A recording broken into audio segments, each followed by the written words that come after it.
Assalamualaikum warahmatullahi wabarakatuh. Allahumma salli ala Sayyidina Muhammad wa ala ali Sayyidina Muhammad. Apa kabar saudaraku semua? Mudah-mudahan sehat dan diberikan rezeki yang berlimpah.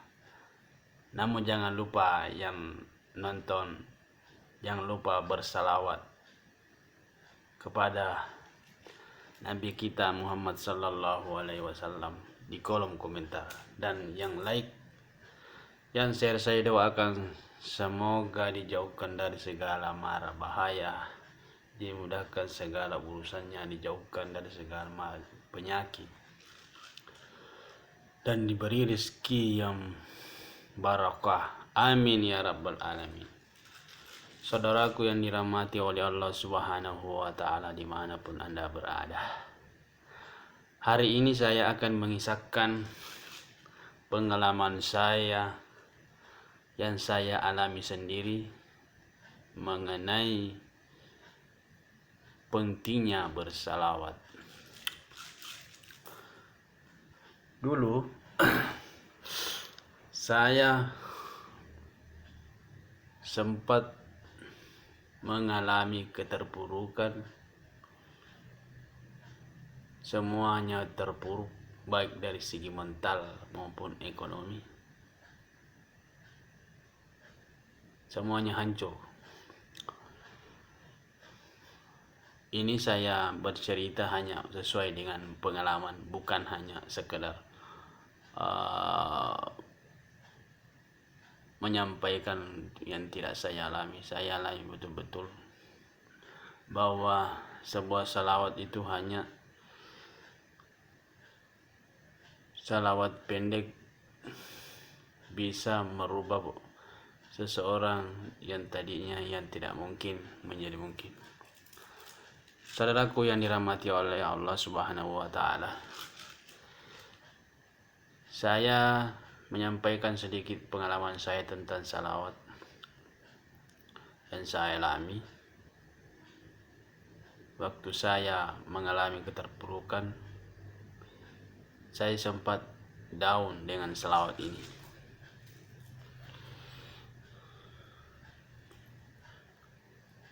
Kenapa saya bilang saya sempat tidak percaya? Bahkan saya mulai lagi meninggalkan namanya salat, baca Quran, puasa baik yang wajib. Kenapa demikian?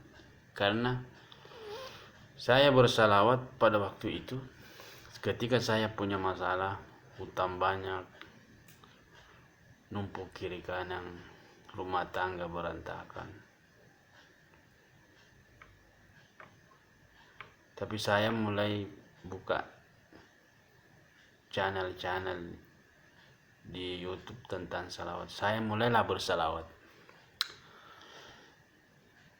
Saya bersalawat, baca Quran, puasa sunnah, salat sunnah. Mulai saya kerjakan berapa lama? Hampir 2 tahun. Yang saya alami malah bukannya malah saya baik, malah saya tambah banyak masalah. Saya kena tipu, kena kecelakaan. Masalah saya banyak. Sampai saya down. Saya berkata dalam hati, Tuhan tidak adil. Saya sudah banyak bersalah, bahkan saya bersalawat itu, saudaraku, mulai dari sholat isya sampai pagi saya tidak pernah tidur. Saya salawat, mengaji dulu, salawat, zikir-zikir yang lain, besoknya puasa. Saya lakukan berapa bulan itu, bahkan hampir lebih 1 tahun.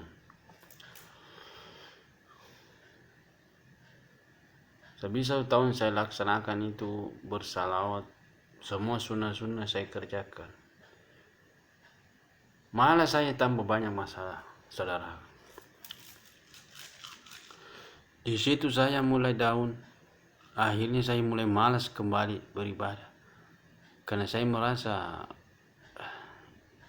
ini sudah tidak sesuai dengan apa yang saya dengar, apa yang saya baca. Dan pada waktu itu memang iman saya lagi terpuruk, karena memang saya selama itu saya meninggalkan bukan cuma sunnah, wajib pun saya tinggalkan, bahkan jarang salat Jumat pun jarang. Tapi karena dengan salawat saya cobalah untuk kembali, malah saya bukannya baik, malah tambah buruk. Banyak masalah sekali saya dapat. Akhirnya 1 tahun lebih saya berselawat, salat tahajud, salat duha, salat ini, baca Quran, puasa sunnah. Saya tinggalkan kembali, saya mulai termenung. Sempat saya bersangka kepada Allah, ya Allah, kenapa begini saya punya nasib? Saya kan sudah berselawat, sudah salat tahajud, sudah ini. Saya sempat stres, kemana lagi saya harus mengadu, dengan cara apa lagi saya harus. Inilah kemampuanku untuk beribadah. Akhirnya saya tinggalkan lagi salawat itu. Tapi saya tinggalkan tetap dalam hati, selalu ucapkan salawat dan ingin selalu bersalawat. Pada suatu hari saya pergi ke rumah salah satu ustaz. Saya tidak sengaja singgah. Saya dengar mereka berbicara antara temannya dengan.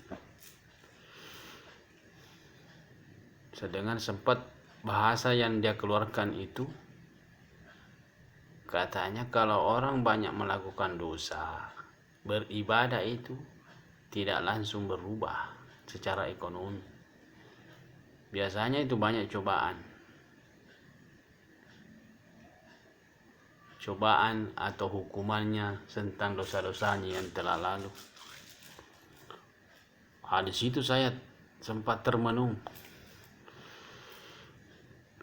Apa yang dibicarakan oleh Ustadz tadi itu yang saya dengar, wah saya yang kena ini, karena selama ini memang saya banyak pelanggaran.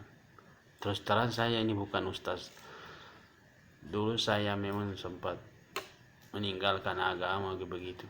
Bahkan ibadah-ibadah pun saya tidak peduli.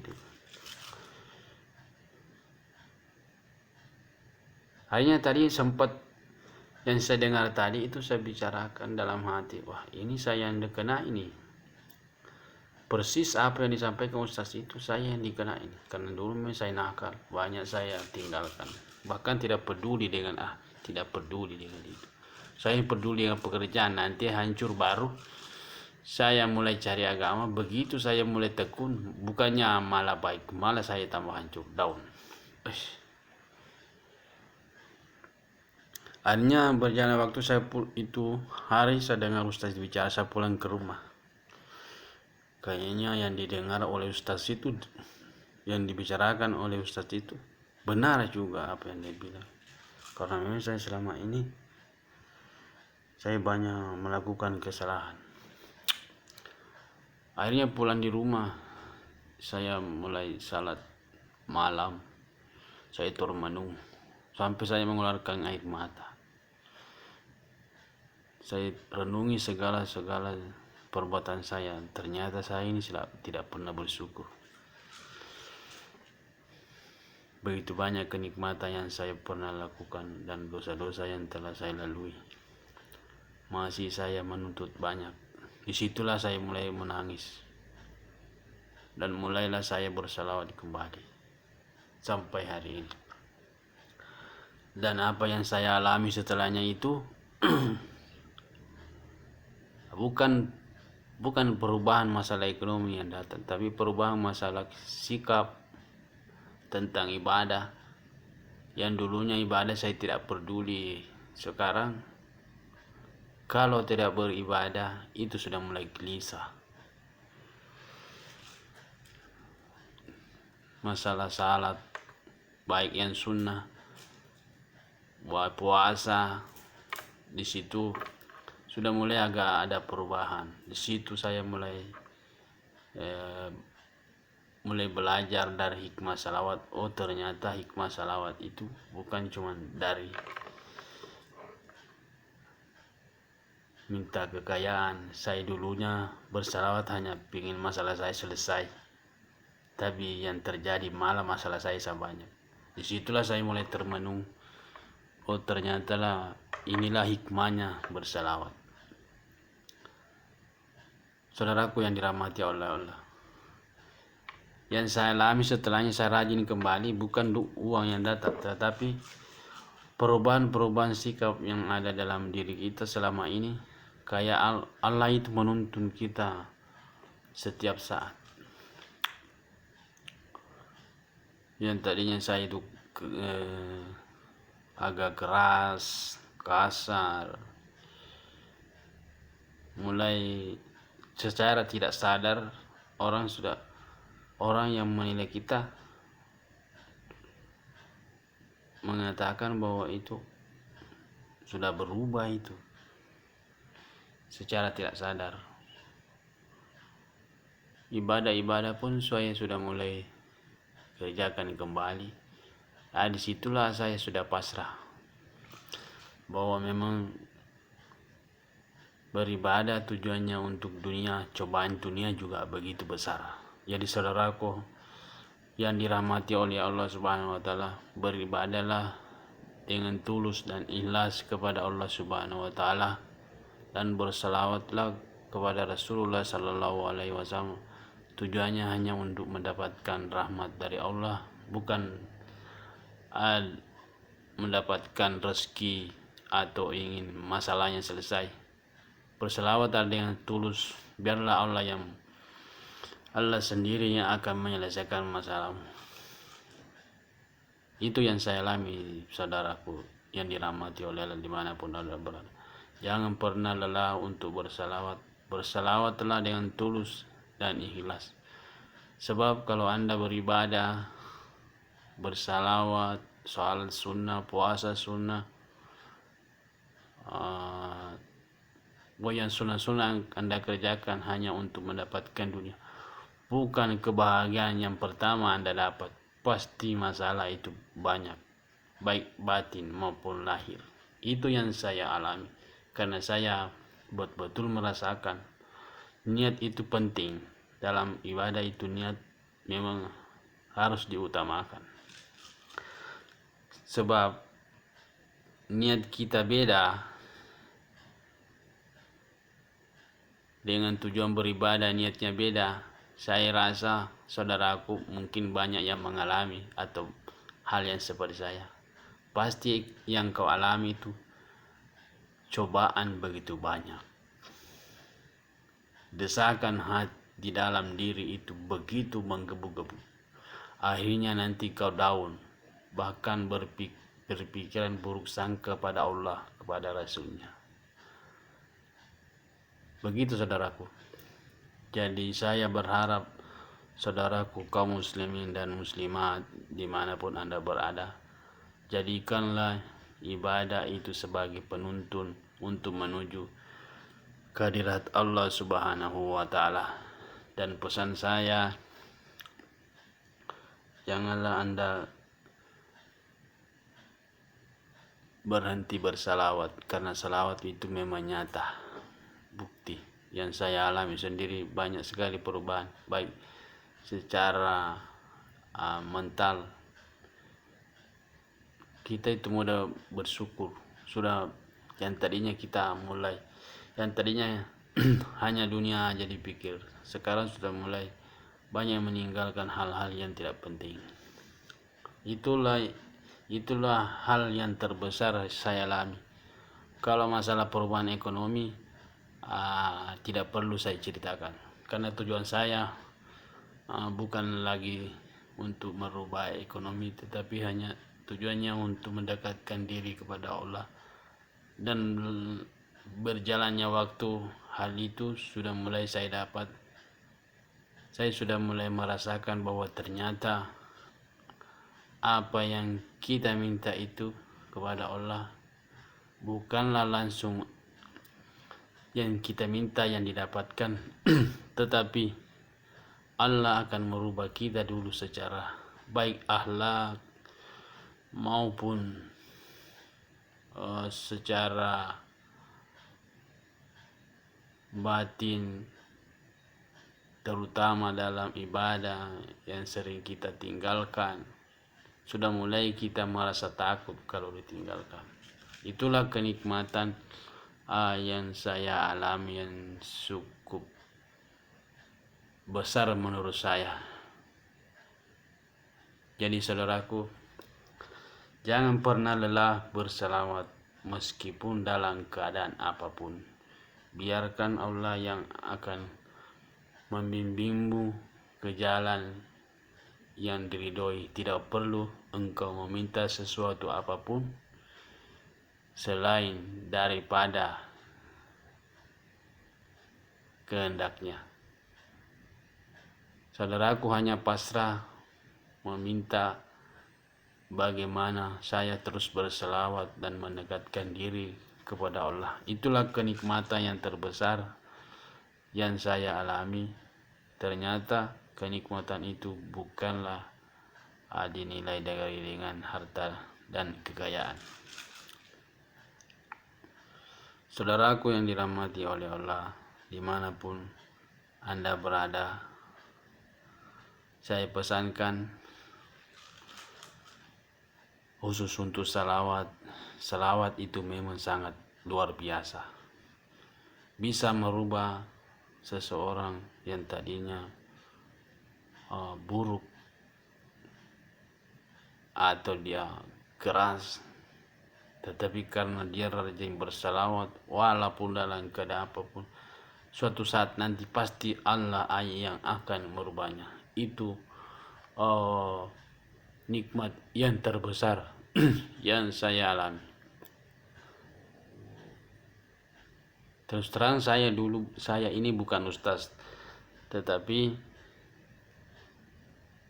hanya menyampaikan sesuatu yang pernah saya alami karena begitu gembornya itu salawat,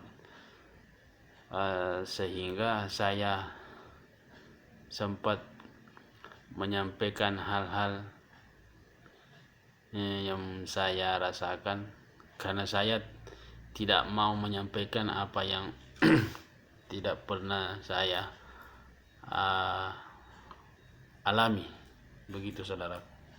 Karena kalau saya hanya berbicara begini sholawat begini, baca 1000 kali, 20.000 kali, 50.000 kali, akhirnya nanti orang mencobanya tidak sesuai dengan apa yang diharapkan, maka timbullah fitnah dalam ibadah, bukan malah membawa orang menjadi lebih baik, malah membuat orang menjadi bersangka kepada Tuhannya. Jadi untuk perubahan-perubahan yang lain saya tidak perlu lagi membicarakan terlalu berlebihan. Yang intinya adalah kalau Anda mau berubah, rajinlah berselawat. Dengan berselawat itu, insya Allah kalau Anda tidak pernah putus asa, pasti Allah akan tunjukkan jalan, baik secara batin maupun secara zahir.